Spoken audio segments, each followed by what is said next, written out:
बिस्मिल्लाहिर्रहमानिर्रहीम। अस्सलामु अलैकुम रहमतुल्लाहि व बरकातुहू। मेरे प्यारे नाज़रीन, कैसे हैं आप सब लोग? आई होप आप सब खैरियत से होंगे। नाज़रीन, ऐसे लोग जिनका निकाह आलमे अरवा में हो चुका है, जिनके निकाह आलमे अरवा में हो चुके हैं, ये एक रूहानी और सूफियानी तसव्वुर हैं जो बाज इस्लामिक रिवायत और तसव्वुफ में एक पुरसकून और दिल को छू जाने वाला यकीन माना जाता है। ये समझा जाता है कि कुछ रूहें इस दुनिया में आने से पहले ही आलमे अरवा में आपस में जुड़ चुकी होती है। इस तसव्वुर पर मोमिनों के लिए 10 अहम निशानियां दर्ज हैं। नंबर 1, तारुफ आलमे अरवा क्या है? आलमे अरवा वह जहान है जहाँ तमाम रूहें अपने जिस्मों में आने से पहले मौजूद होती है। कुरान पाक में इसका जिक्र है। सूरह अल-अराफ आयत नंबर 172 में अल्लाह ताला ने तख्लीक से पहले ही तमाम रूहों से वादा लिया था, जो इस बात की अलामत है कि आलमे अरवा में पहचान, वादा और ताल्लुक पहले ही कायम था। नंबर 2, अरवा का आपसी तारुफ। आलमे अरवा में रूहें एक दूसरे को जानती है। बाज रिवायत के मुताबिक वो रूहें जो आपस में कुर्बत महसूस करती हैं, वो इस दुनिया में भी करीब आती है। एक हदीस में है, रूहें एक लश्कर की मानिंद है। जो रूहें एक दूसरे को इस दुनिया में पहचान लेती है, वो आपस में मानूस हो जाती है और पहली नज़र में ही एक अजीब सी अपनायत महसूस होती है। नंबर 3, रूहानी निकाह की हकीकत। कुछ रूहें एक दूसरे के लिए मुंतखब की जाती है और उनके दरमियान एक रूहानी अहद हो जाता है। ये एक खुफिया निकाह या पैमान जैसा होता है, जो दुनिया के ज़ाहिरी निकाह से भी ज़्यादा गहरा और मुकद्दस होता है। नंबर 4, जब ये अरवा इस दुनिया में आती है तो एक दूसरे को फौरन पहचान लेती है। पहली मुलाकात में ही उनके दिल बे इख्तियार जुड़ जाते हैं और उनकी खामोशी में भी बातें हो जाती हैं। नंबर 5, दुनियावी रुकावटें और इम्तिहानात। कभी कभी ये रूहें दुनिया में एक दूसरे से जुदा हो जाती है। हालात, खानदान, मुआशरे की रुकावटें या तकदीर का इम्तिहान इन्हें दूर कर देता है, मगर इनके दिलों में एक गहरी कशक बाकी रहती है, जैसे कोई अधूरा वादा हो। इमाम रज़ा फरमाते हैं कि इश्क में जुदाई भी रहमत है, क्योंकि वो अल्लाह की तरफ से और बढ़ने का वसीला बन जाती है।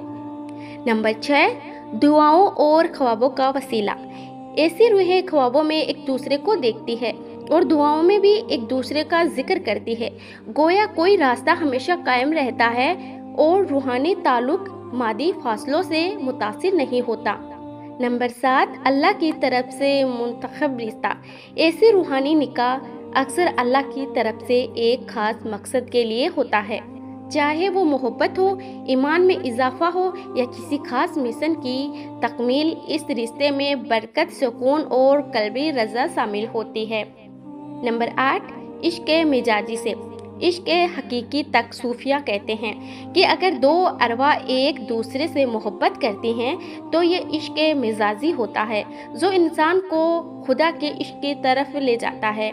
यूं ये रूहानी निकाह अल्लाह के कुर्ब का जरिया बन जाता है। नंबर 9, रूहानी दर्द। जब इन रूहों में जुदाई हो जाती है तो उनका दर्द आम दर्द से ज़्यादा गहरा होता है। ये जुदाई रूह की गहराइयों से महसूस होती है और इंसान खुद को अंदर से टूटा हुआ महसूस करता है, जैसे कुछ अंदर से छिन गया हो। नंबर 10, जिंदगी में तकरार और रूहानी विसाल। ऐसी रूहें अगर इस जिंदगी में ना मिल सके तो अगली जिंदगी या किसी और जहान में दोबारा मिलती हैं। बात सूफियाना अक़वाल के मुताबिक जो रिश्ता आपके नसीब में लिखा होता है, वो किसी ना किसी जहान में ज़रूर मुकम्मल होता है। अगर दुनिया में ना मिल सके तो मौत के बाद या क़यामत के दिन विसाल पा जाते हैं।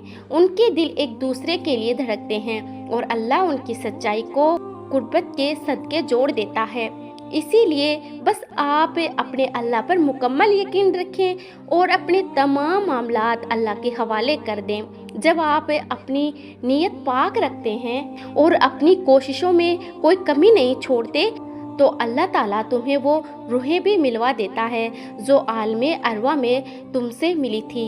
याद रखो, वो शख्स इस दुनिया के बनने से पहले ही तुम्हारे नसीब में लिखा जा चुका होता है, फिर वो आपकी दुआओं से मिल जाया करता है, दुनिया की तमाम मुश्किलात को तोड़कर तुम्हारे पास आ जाता है। इसीलिए यकीन रखें कि जिसके साथ आपका ताल्लुक रूहानी है वो कभी नहीं टूटेगा, वो आपको हर हाल में मिलकर ही रहेगा इंशाअल्लाह। आखिर में एक बात यकीनी है कि रूहानी रिश्ते अल्लाह की सबसे खास नेमतों में से हैं। अगर आपको कभी ऐसा महसूस हो तो समझ लीजिए कि आप एक नाजुक हैं मगर मुकद्दस अमानत के हिस्सेदार हैं। तो क्या आपने भी कभी किसी से मिलने के बाद एक रूहानी एहसास महसूस किया है? कमेंट में ज़रूर बताइएगा और अल्लाह से अपने लिए और दूसरों के लिए भी दुआ करते रहें। पता नहीं अल्लाह कब किसकी दुआ पर कुर्बान हो जाएं। मेरी अल्लाह ताला से यही दुआ है कि अल्लाह ताला आपकी तमाम परेशानियों को दूर फरमा दे, आपकी जायज़ तमन्नाओं को आपके हक में बेहतर करके अता फरमा दें और आपकी ज़िंदगी को नूर से रोशन कर दें। आमीन अल्लाहुम्मा आमीन।